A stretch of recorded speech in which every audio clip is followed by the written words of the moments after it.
Great. Okay, good afternoon, everybody, or good evening, depending upon where you are. This is Patrick from the Poison Pen Bookstore in Scottsdale, Arizona, and we're really delighted to have Meg Waite Clayton with us today to discuss her brand new book, Typewriter Beach. And I'm holding up, we do have some signed copies in stock, the little card in there, and I'll put a link in the comments field if you'd like to order one of our signed books. And it's a double treat today because Laura, I got to establish it's Laura Dave, right? There's no Yes. special pronunciation. Okay. No, no I've special. I've blown that live. Okay, Laura Dave is joining us, and of course, best-selling author. Her most recent book is called The Night We Lost Him, and the new book comes out in January called The First Time I Saw Him. And yeah, so if you have questions for either author, go ahead and type them in, and I'll come on screen towards the end of the hour and be happy to ask any of your questions. So, spiel concluded, Barbara. Over to you. Thank you very much, Patrick. I'm jealously holding on to my advanced reading copy of Laura's book, which I have not surrendered to anybody. I say that because we often give away reading copies at events as kind of a thank you for people who come. So this is actually an early event for Meg's book. It doesn't publish until January. No, sorry, July. I wish it were January, but actually July 1st. So a little toast here to Meg and to meeting Laura. Yay. I'm going to grab my glass. That's an excellent idea. Right. I figured champagne was appropriate for the Absolutely true. It's just Right. tea, so not as exciting, but any excuse. Okay, it's the Meg, I'm spirit going to raise a and the glass. liquid that counts. So reading this book took me way back because my roommate at Stanford, her father was the Mercedes dealer for Monterey. And I used to commute back and forth with her from Palo Alto to Monterey, and we bled over into Carmel-by-the-Sea.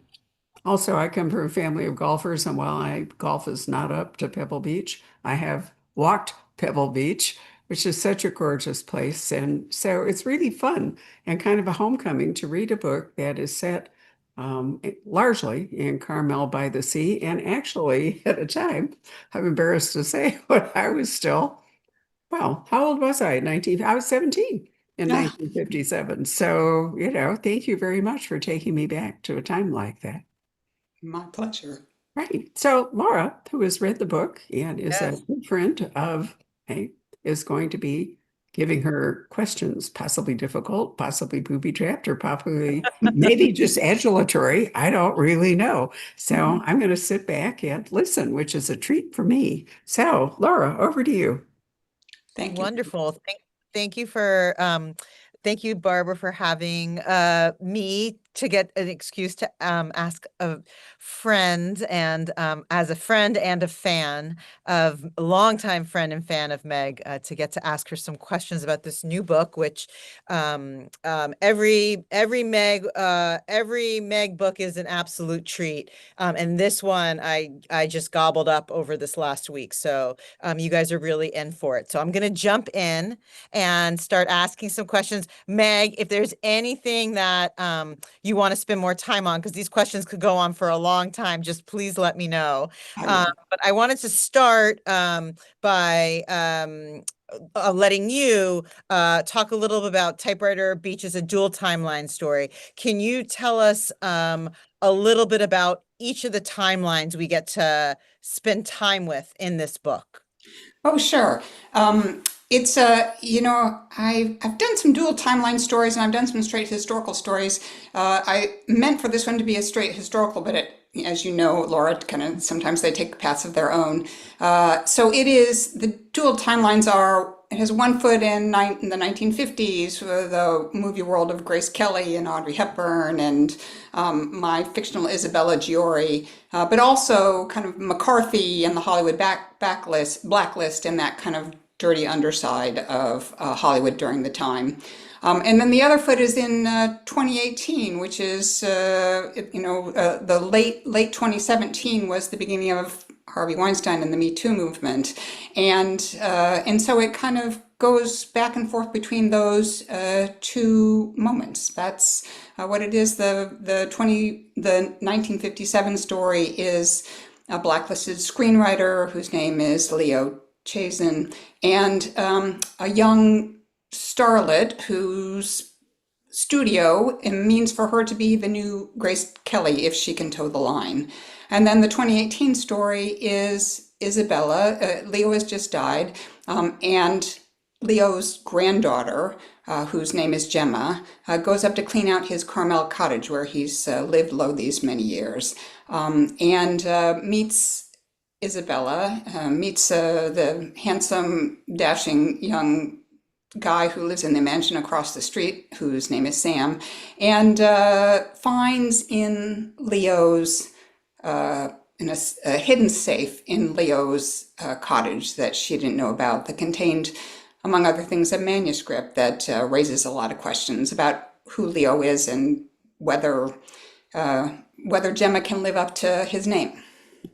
Well, something that I think so great about this book is oftentimes if you're moving between two timelines, as a reader, I find that I'm more invested in one timeline than the other. And something that I think you do so beautifully here is like, I'm equally invested. I'm so excited. I never had the, oh, I want to race back to the other. So it occurred to me because of that, I'm interested in where the book started for you. Like which came to you first, which sort of spoke to the other. How did this begin for you? Because they both in a way feel like an origin story. Yeah, it's interesting. I'm like you. Often when I read dual timelines, I want to stay, and for me, it's usually I want to stay in the historical timeline, the back period, and not the present story.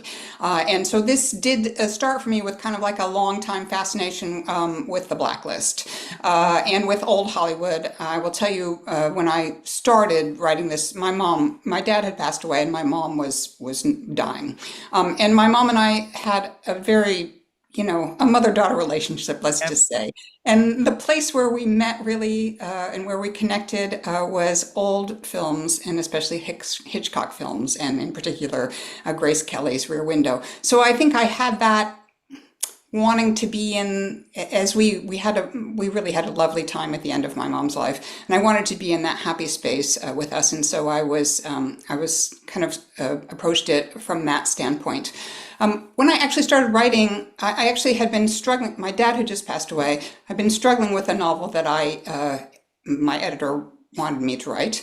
And I had a little pandemic writing group called the Gems. It was Jen, Ellie, Meg, and Cheryl.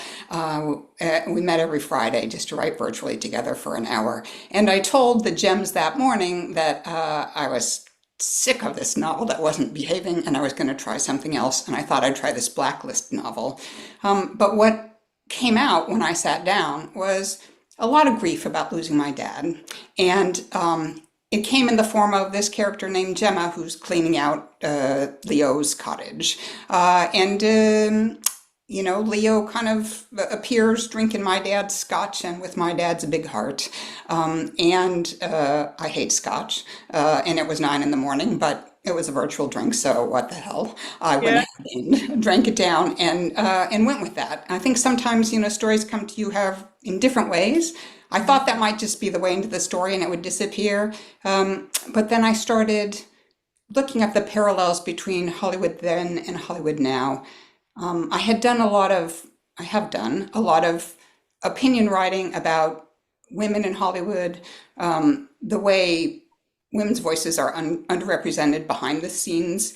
And as a result of that, the way we see women is shaped by largely men in Hollywood, and how that's, not a good thing necessarily. The LA Times and the Washington Post and some other really nice papers have been giving me space to air my opinions on that.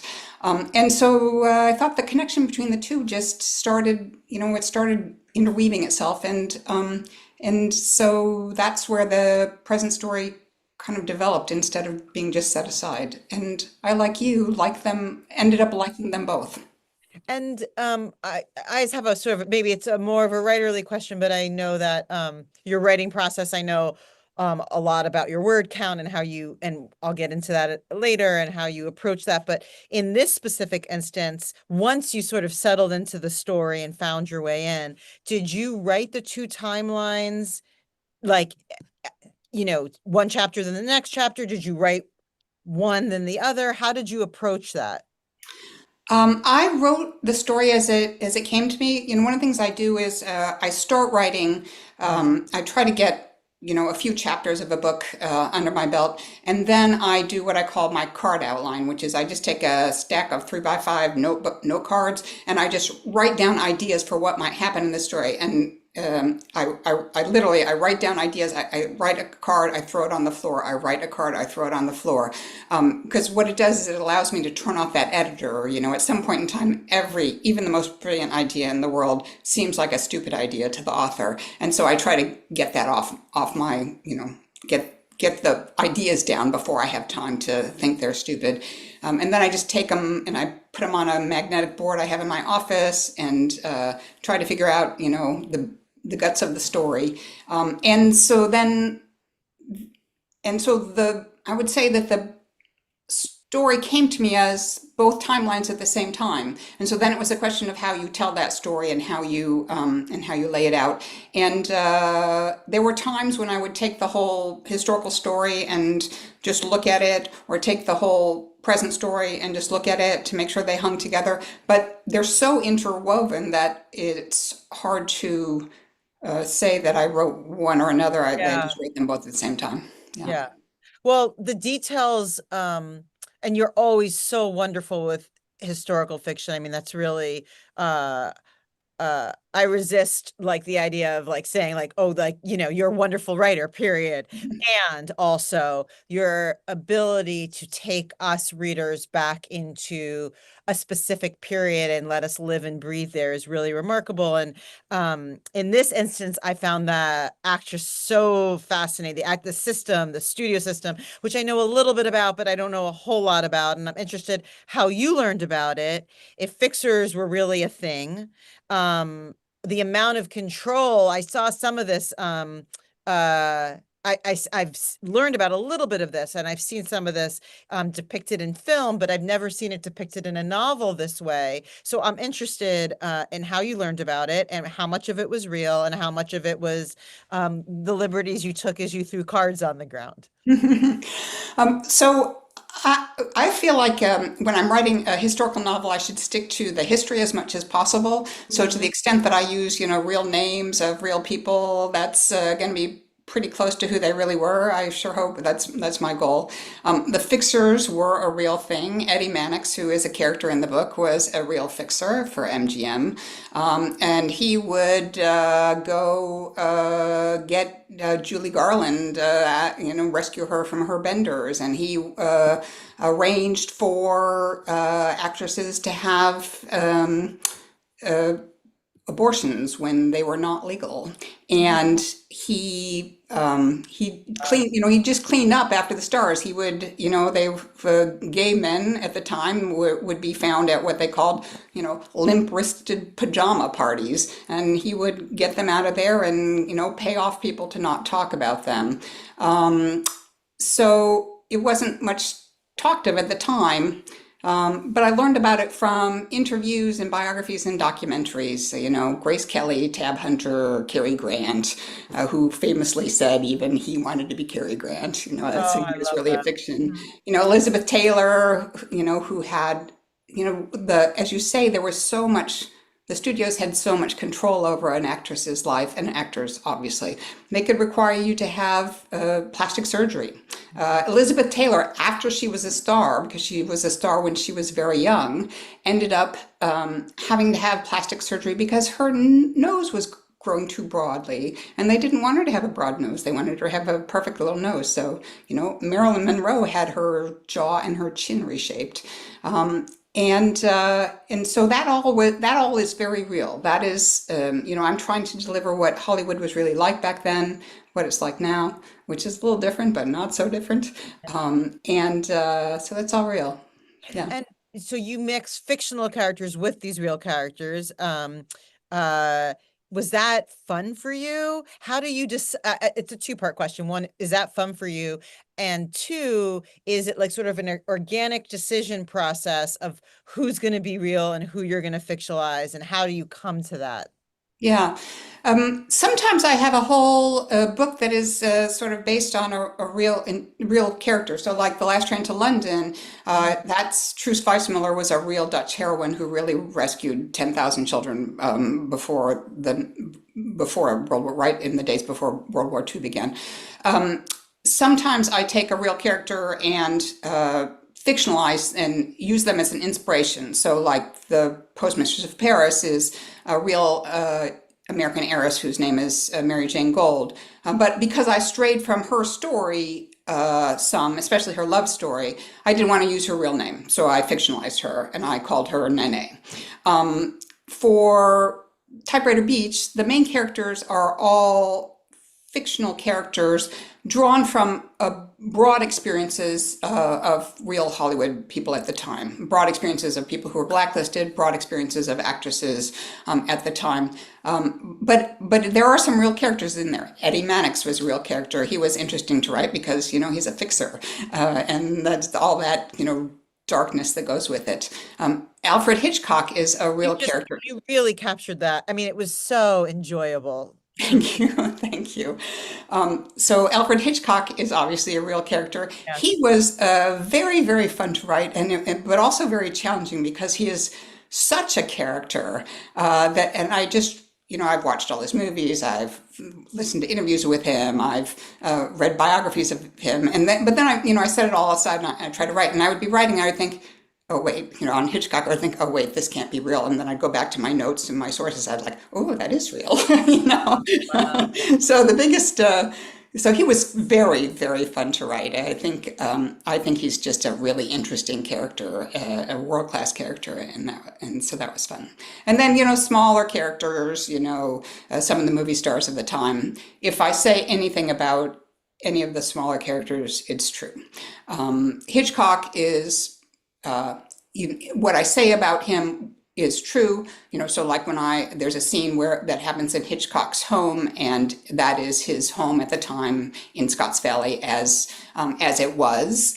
When I have him, I do have Hitchcock and his wife, Alma, interact with my characters. And to the extent that I do that, obviously it's fiction, I'm making it up. But for example, the book opens with Isabella auditioning with Hitchcock.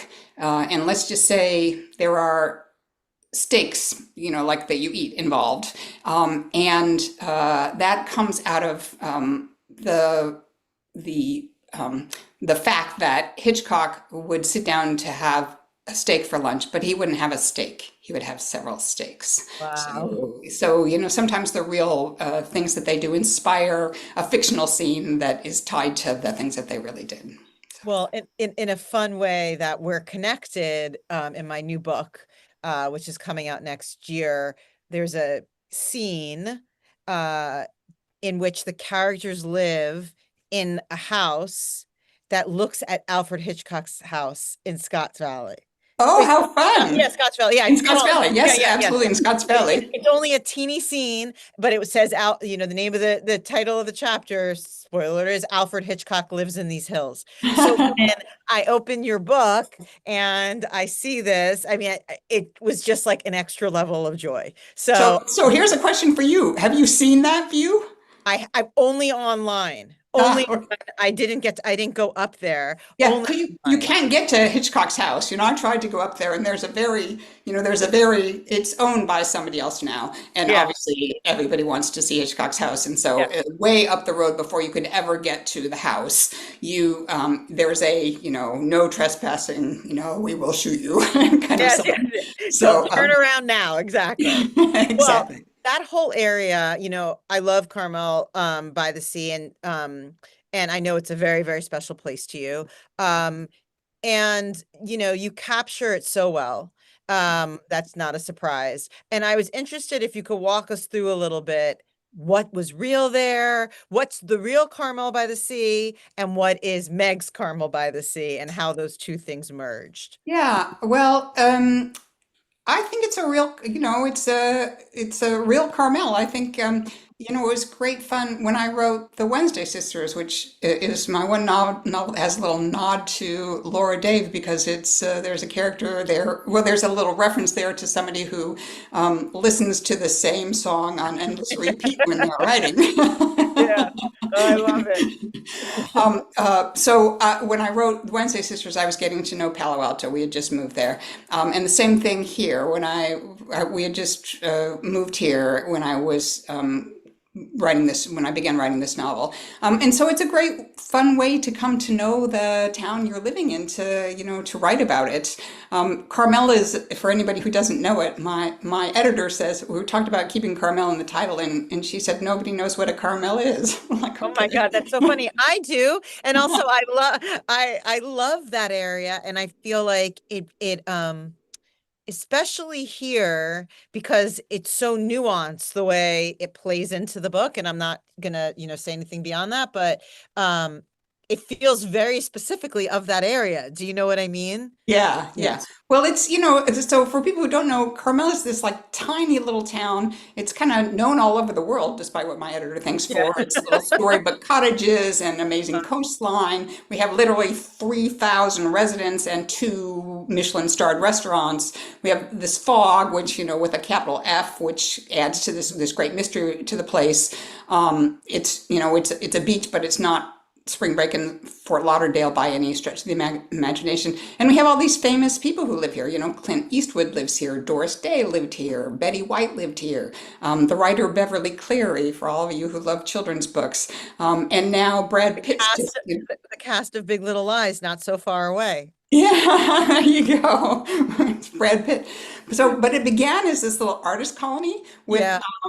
in the early 1900s with people coming down from San Francisco and literally pitching tents on lots that they bought and building these little cottages and also setting up easels literally on the sand. It was a very, just this little charming little place. And it still holds on to that charm somehow in ways that there's certainly, I mean, if you want a waterfront mansion, pack up your $20 million and give them all over to somebody to have a great time. So is that element now, which I don't think was there in the original Carmel. But it's lovely. And then there's my favorite place in Carmel is there's this place called Tor House in Hawk Tower. It was the home of the poet Robinson Jeffers, who I didn't know anything about before we moved here. But it's this really, you have to see the pictures. You really have to see it in person to do it justice. But it's this stone tower that he built by hand, dragging up the stones from what I call Typewriter Beach, the little cove there. And he built it for his wife to have a getaway, complete with like a little secret passage, a very narrow staircase, secret passage, and it's just beautiful. And so the nice thing about writing fiction is you can just plunk your characters down right across the street from that, and have that be the view and use it metaphorically. And so that was a lot of fun. And then of course the I'm going coastline. to raise my hand for a minute since I'm the only person on the screen who actually knew Carmel in 1957. You captured it very well. It was kind of a fairy tale place. I spent my first honeymoon actually in Carmel on the way down to see the Hearst Castle I because it didn't was know a that. weekend getaway.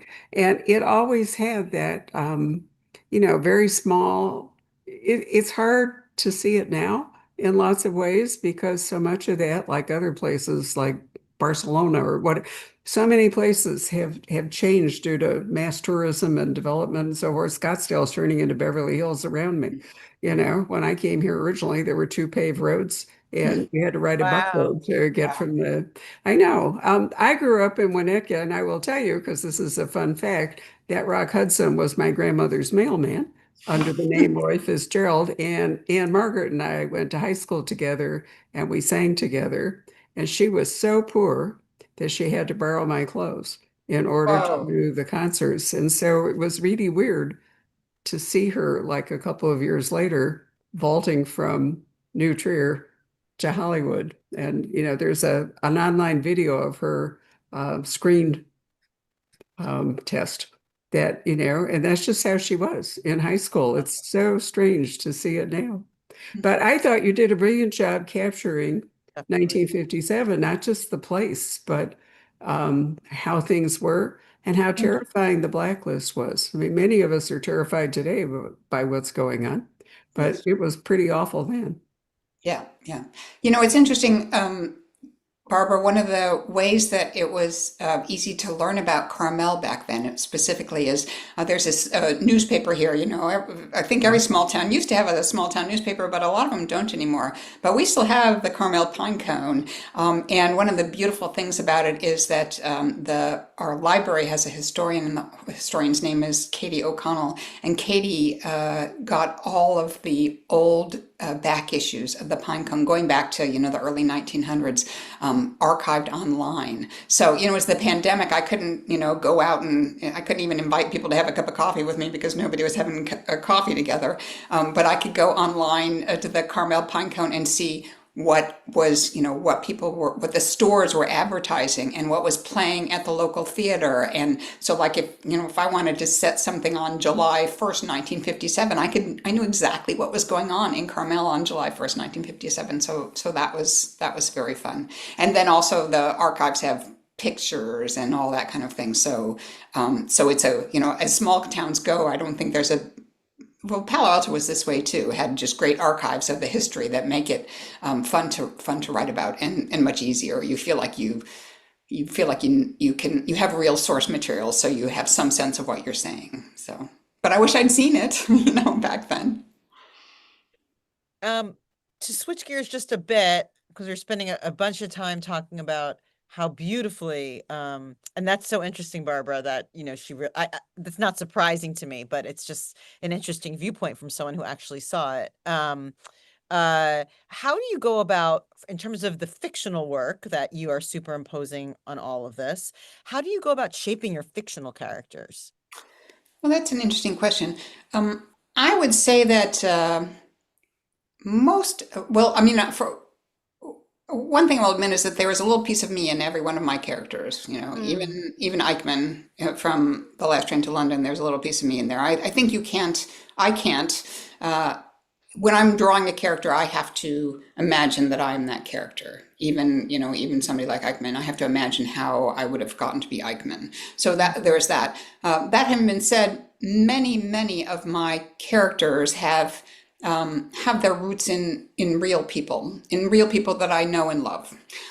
So, for example, let's just say that Leo, my blacklisted screenwriter, Leo is my dad's middle name.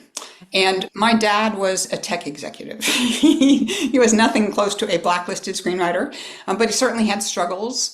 He came from very modest circumstances. Both my parents did. And Leo has his huge heart, drinks his scotch, and loves Gemma, which comes from my name backwards, the way that my dad loved me. I think having that kind of someone who believes in you unconditionally, someone who believes you can do anything is really important. It was really important for me, and so I felt that was really important for Gemma and something to explore. So, some of the characters are like there's a small character in Typewriter Beach whose name is Andre, and he is a very big nod to my friend Andre Jackson, who is one of my friends. I met him in law school some many years ago, and he's just one of the world's most wonderful people, and I've long been wanted to capture him. And so I called him up and I said, I got this role for you, Andre. Is it all right if I use you? And I said, you'd be a little bit of a ladies' man. He says, that sounds about right. So, so that's, and I will say that, I have a very wonderful husband, as do you. And so every male lead who's worth having around in a positive way has some root in Mac. Certainly Sam, whose name comes from my editor's husband, who is also a keeper. But Sam is basically a lot of Mac in him. Oh, I And love. even, like there's a golden retriever puppy in Typewriter Beach whose name is Nix, a name that I literally got by putting up a picture of a golden retriever puppy online on Facebook and saying, I got a golden retriever puppy, it needs a name. Oh, what do you think? And somebody said, oh, you should name them Nix. And then I did some poking around about who Nix was, and it just like played into every element of the story. And so not only is it a wonderful name that looks wonderful on typewriter font, but also that played. So, you get little ideas like that and they send you in directions you didn't know you'd go. But Nix is at his core our dog Frodo, who was the best golden retriever ever, long gone now. It was very fun to write Nix and think about what Frodo was like as a puppy. So everything is a little bit of, I think you can, for me, I have to write from emotions I know, and emotions I know come from people I know and my relationship with those people. So there's a little bit of real people from my life in everything I write, I think. And so you give it's so much thought to everything. As you're moving through, how much would you say things change from the time you're done with that initial first draft to your final? And is that all you, that the gems, are they involved? Your editor, others? Yeah. Um, I um, I write the first draft usually almost completely without letting anybody see it. I don't know why. I think it's because I think it's going to be terrible. So even Matt doesn't see it. But sometimes I will show people a few the opening, so I can get Yeah. some idea if it's like anything that anybody was. Am I the only person who cares about this story? And so for this one, I did that. I was trying to decide between the two stories, between this story and the story that my editor had already told me she wanted to buy, had already offered me a bunch of money for. And so I showed the gems, the first 3 chapters of that and the first 3 chapters of this. And they both said, well, they're both going to be good and blah, blah, blah, but this is the one I'd like to read. And so that was just, the gems are literally my best friend in the world, who was my law school roommate, my longest friend in the world, who was my best friend in the 6th grade, and they both Oh, still talk to me, so that says a lot. that says a lot And about you. and then another friend of ours who has Ellie, who has passed away last fall. Um, but uh, but we just write. They're not professional writers. They've all had little things published, but they're not book publishers or anything. But they they're really good readers, and they know me and they are honest with me. So that means a lot. I also write with a writing group of all published authors. If you know the writer Karen Joy Fowler, she was a finalist. She was the first American finalist for the Booker Award for We Were All Completely Beside Ourselves. She's won the Penn Faulkner. She's had movies made of her books, and she's lovely. And she recruited me to this side of the hill, specifically to Santa Cruz. And we almost bought a house in Santa Cruz, and then we bailed and came to Carmel. And she said, "Well, you can still be in my writing group, can't you?" And so, that group is really terrific. And so I gave that group. I think I also gave them just the beginning of just this novel, not the other novel, after the Gems had looked at it, and said, you think there's anything here? And they said, yeah. And then I did, after I had a decent first draft, because that's, one of the other members of that group is Elizabeth Mackenzie, who's, been longlisted for the National Book Award, and it's a pretty swanky group. And so I'm more nervous with them than I am with the Gems. So when I had a decent draft, I gave it to them to read. And their input was very helpful. My agent is really helpful. My editor is really interesting. Sarah Nelson at Harper. She doesn't say a lot, but what Mm. she says is always very insightful. So, like, one of the things she said about this was, you need to start this book with with the Isabel and Hitchcock scene. She said it's an amazing scene. I've never seen anything like it, and it will draw readers in. And I went through all of this about why I couldn't start there. And I did 2 more drafts before I saw that she was right, and moved that scene up. And then after I did that, it just kind of all fell into place. You know how it is, like you've working on something forever, and then all of a sudden the last puzzle piece fits where it's supposed to fit, and then you feel good about it. And so that's what Sarah does for me. She's great. I could not do this by myself. When I will say also, the one person I forgot to mention here is Mac, my husband, who is always my first reader, because I know he'll love me even if it's really embarrassing. and also he's a wonderful reader and very thoughtful reader. So he always reads a full draft before anybody else does, before it goes out in the world. Yeah. Well, you've had a lot of books go out in the world, and you've published your first one more than 20 years ago. Whoa. I remember we knew each other then. We met did, before right? then. I've heard you talk about your voice is actually in my head sometimes, because I'm very impressed with how you approach word count and how you think of things. And I'm interested how your writing process has changed over the years. How has the writing experience changed over the years for you?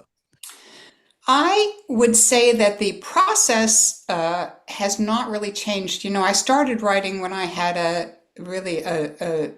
2-year-old and a newborn, and so I had to be disciplined if I was going to be able to write. So I can do 6 hours at Chuck E. Cheese because, they have those little wristbands. They can't get away without you. I don't know if Chuck E. Cheese even exists anymore, but when my kids were young, it was. So I just, tossed them tokens and write, and didn't matter the noise or anything, I could write. So I'm disciplined. When I'm doing first draft, my rule is 8 to 2 or 2,000 words. 8 to 2 was the school day, right? Once my kids were in school. And 2,000 words, if I have 2,000 words by any time before 2 o'clock, that's going to be a great writing day, and I'm not getting out of that chair until somebody drags me from it. So, but if I do have 2,000 words, I can watch Oprah and eat bonbons, whatever one does. I just think that's such great advice to people. Because that's the way to get to the end. Right? Some days when I think I truly think of what you said, because some days when I think I'm writing hard but not well, I'm like, I have nothing to show for this. So like, if I got to sit here till I get the words done, Yeah. And some days, some days the words come easily. Yeah. I've had 8,000, 10,000 word days every once in a while, especially if I go off by myself and don't have to attend to anybody else. I can start at 6 and write until midnight sometimes. If you're really on a roll, that's like the middle of the Wednesday Sisters. I got through that nasty middle by doing that, just going down to Santa Barbara for a weekend for 3 days. Mac took the kids, and I went down for 3 days and just had 30,000 words in 3 days. Wow. So I know it was pretty amazing. It was pretty amazing. But I did nothing but write and write. I hardly slept. I just wrote. But so that part of the process, I do think the difference between people who get published and people who don't is you sit down and do it. When I started, Max said, I left the practice of law, and Max said, treat it as a job. You would never, tell a client, I'm sorry, I can't attend to your work. I have to go to the grocery store or whatever. And so when I started writing, I would, if the phone rang, this is in the days of not cell phones and answering machines, I would listen to the answering machine to make sure that, the kids, there'd been no disaster at school or something like that. And other than that, I wouldn't, my kids went to the grocery store with me every time I went to the grocery store, because when they were not with me, I was writing. And I think that discipline is really important. And I think also the ability to say, it doesn't matter what I write as long as I'm getting words on the page, because I can't, at least until I get to the end of the first draft, even know if I've got what it is I have. And so all of that has not changed. I still write that way. My kids are, one of them is literally now a professor at Yale, and the other one is literally a tech guy who does artificial intelligence stuff, runs an artificial intelligence team. They don't need my time anymore. That's how long I've been writing. I can tell how long I've been writing from 1992, the year that my second son was born. But so I do bring that kind of discipline. it's easier in some ways to write now because I'm pretty sure my next book will be published. I feel some confidence in what I'm doing, which when I started writing, I had no confidence that I was bad. English was my weakest subject when I was in school, let's just say. I had no idea what the bird on the line at the end of chapter 3 meant. You know, it was a metaphor or what's a metaphor? I was a mathy sciencey girl. So that's easier. But then, I mean, you know how this is, right? The bar, you just keep raising the bar for yourself. And so it's harder in some ways because now I know how hard it is and how high I'm shooting for. And that's hard, right? And I always want this book to be better than the last book. And that means I have to grow and you have to think about ways you're growing as a writer and how you can do it better.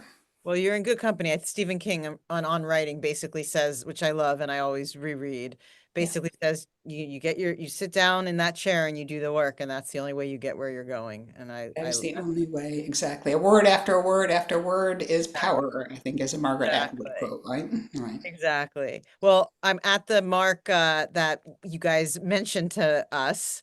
I didn't know if we should open it up to questions from other No, people. if you have something else, Laura, that you'd like to discuss, keep going. We're not on any timetable at all. Well, I had one last question, Great. which, well, two, if I'm being honest. One is, what are you working on now? I'm sorry to report that is, I'll give you a little history here. That is actually not a question I answer, but I'm going to tell you why.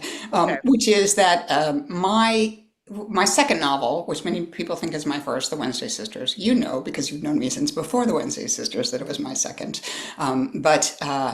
So that, after I published that one, I started having the privilege of writing under contract. My publisher would give me some money to go away and write. But I had to pitch them what I would write. And every time I would pitch them this novel about World War II journalists female World War II journalists who were covering the liberation of Paris, called The Race for Paris. It was all the journalists wanted to be the first to report the liberation. And so I had been writing that after I wrote The Wednesday Sisters, which I always thought it was a historical novel because it's set in the 1960s. I pitched that and my publisher said, no, we'd really like another contemporary story. I'm like, contemporary? Whatever. So I set this partial novel aside, which I'd been thinking was going to be my next, and I made a deal with them to write another one and wrote that. And all my novels have some historical angle, even if they have if they're more contemporary in their setting. And so for a few novels there, I would be thinking, oh, my next novel would be, and I would say, when people ask what you're working on next, I would say, well, I've got this World War II novel. And every time I would go to my publisher and she would say, oh, not that again, Yeah. And so it was only after I stopped saying it was going to be my next novel that it became my fifth novel, I think it was. My fifth novel. And so I feel very superstitious now that if I... Oh, I get it. I'm the same way. I get it. I will tell you that it might be set in Carmel. It might be set in Paris. It might be set in England. It will probably be set in one of those three places. Amazing. So, yeah. Well, that's wonderful. Yeah. And what are you working on next? That's a good question. I'm in the early research phase and I'm a little bit like you. Like, I don't know yet. We'll see. Exactly. Yeah. It's hard, it's hard to talk about works. I find it anyway, and maybe you feel this way too. It's hard to talk about works when they're in progress because they're very fragile and almost like, when you're writing, you're kind of digging into your heart. And so to talk about, what you're digging into before you found it there, I think it's very hard. So that's very true, but it is psychologically good for your fans to know that there is another work coming. Yes. So we always there's another work coming. Don't worry about that. We always try to conclude by whatever event we're doing by asking that question, even if the answer is something. Yeah, which is good enough. Laura, I looked up and your new book is coming out on January 6th. So do you want to tell us just briefly what it's about? Because I'm assuming it's finished if they actually have a pub date. It's finished. It's the sequel to The Last Thing He Told Me, which was my book before my last book, For the Night We Lost Him. And it really picks up exactly where that book left off. So it's the first time I've done a sequel, and it was very joyful to sort of slip back into those characters and spend some time with them. That's When very you, can I ask a question? When you wrote that, when you finished that one, the last thing you told me, did you think you were done with it, or did you think there might be a sequel? I thought I was done with it. And it was Yeah. only really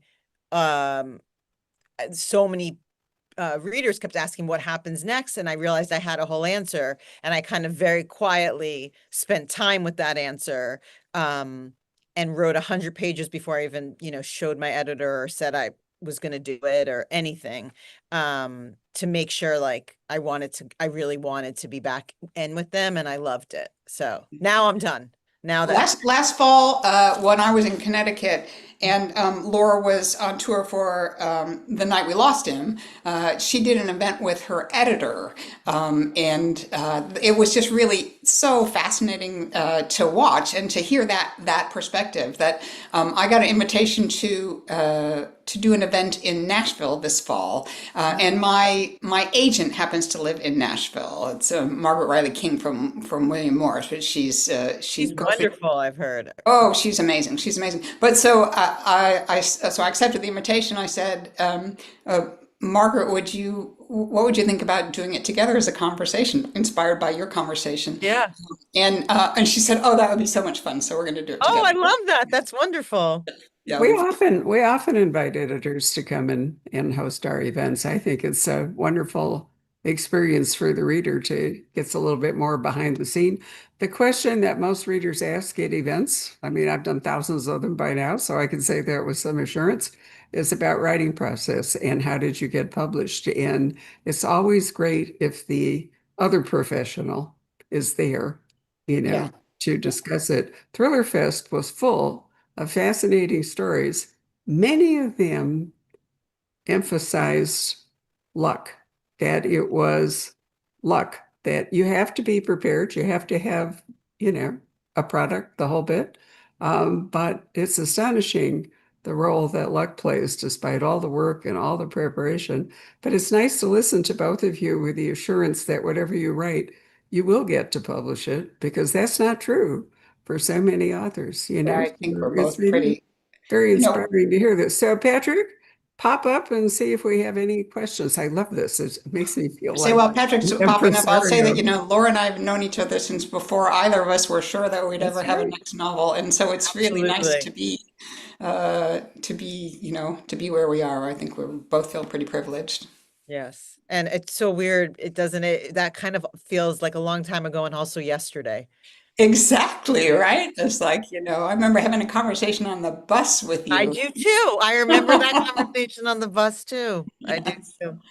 Well, I Yeah. can tell you that 1957 feels like yesterday. Yeah. I'm sure Really, that's it's right. amazing how fast it goes, right? Patrick. Yep. There are some good questions. One of them is from our friend Stefania in Italy, and Mm. she would like to know, Meg, tell us a little bit about your Italian character, Isabella, is it Giori? Oh, And yeah. how did you select that particular name? Ah, well, I'll tell you that name is, like I said, many of my characters have real life inspirations, and my son, who's an economist, had a mentor whose name is Maggiori. His last name is Maggiori. He's Matteo Maggiori, and I love the name. So I asked him, "Oh, could I borrow your name?" And he said, "Oh, yeah, he'd be absolutely honored." And so I used that name. And then I was like looking for a good, kind of movie star name that goes with it. And I came up with this Isabella. So the star was going to be Isabella Maggiori. And then as I got to know Matteo a little bit better, I came to understand that he has a daughter, and his daughter's name is Isabella Majiori. So I was like, I cannot give, the actual name of this, 3-year-old child to my character, who is complicated, let's say. She's no more perfect than any of us are. I think she's a wonderful character, but she's not a perfect human being. And so I changed it to, I just went with Giori, Isabella Giori, and that's where her name comes from. She's not actually Italian. That's her screen name. So, for what it's Okay. worth, she's American. So, just well, like with many Americans, we're a melting pot. So, yeah. Right, right. There were a couple questions about regarding, well, is there anything from the 1950s that you'd like to see back in style? Oh, that's interesting.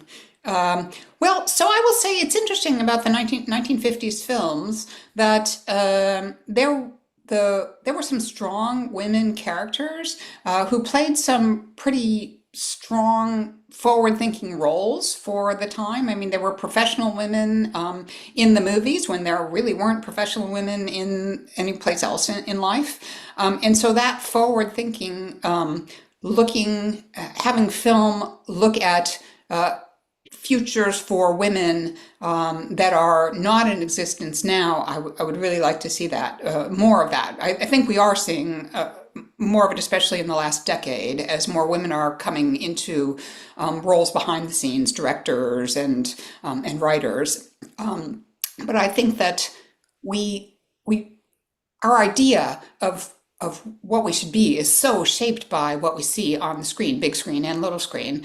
And I would like to see more aspirational, more women presidents and more women in powerful roles, because I think we need to be used to that so that we can actually, elect a woman president. So, yeah, I'd like to see that. How about on a more superficial level with mid-century modern is really in style. The whole Danish modern movement. Is there anything aesthetically about the era that you really like?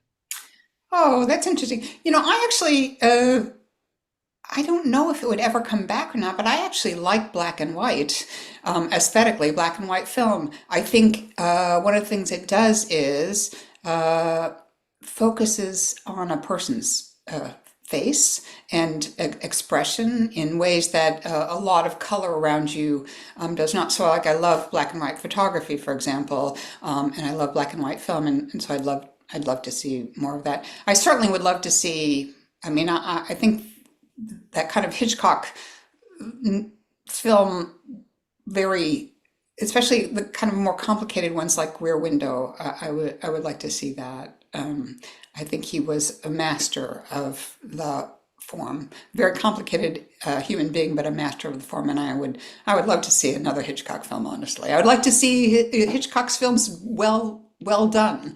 But I think most of the remakes have been less well done than the originals. So. Right. Did you see the movie Hitchcock that came out? It's been I a little did, while. yes. With Anthony Hopkins, was it Anthony Yeah, Hopkins? and Helen Yeah, yeah, Mirren and yeah. It it was was it quite was interesting. It was interesting. yeah. So, Patrick, I can say, having just spent a month in France, that one thing that is coming back, which I found fascinating, is fashion. As I looked in shop windows all over France and part of Italy, I could see Dior fashion really coming back.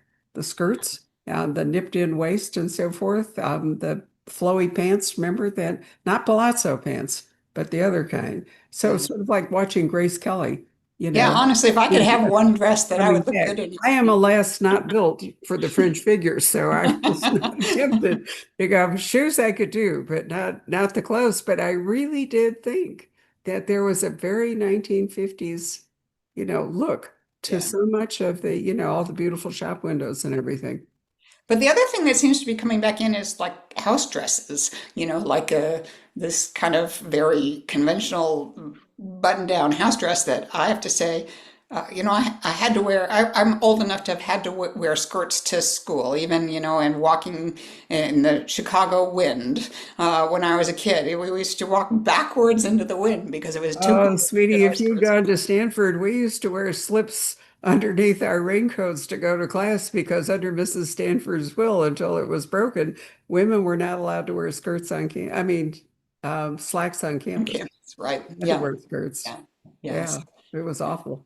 Yeah, I would take that Grace, the Grace Kelly dress. I would take that in a minute. I think that's perhaps the most beautiful dress ever made. They really were. Beautiful. And I get really kind of tired of people in their pajamas on airplanes and, it's just because I'm old and fussy, but um, I'm happy to see a more structured and more elegant look Yeah, and yeah. more flattering too, I think, for a lot of people. Sorry, Patrick, we digressed. I just couldn't stand it there. No problem. I guess a last question is you're going to like this. What is Meg's favorite treasure in the bookshelf behind her? Oh, that's a great question. Oh, God. Well, I'll tell you that the thing I'm most proud of is this, which is my marathon medal. I've run one marathon in my life, and every time I think I can't do something, I think, but you ran a marathon, so you can do anything. So that's, but I would say that my most treasured is probably there's a doll in here.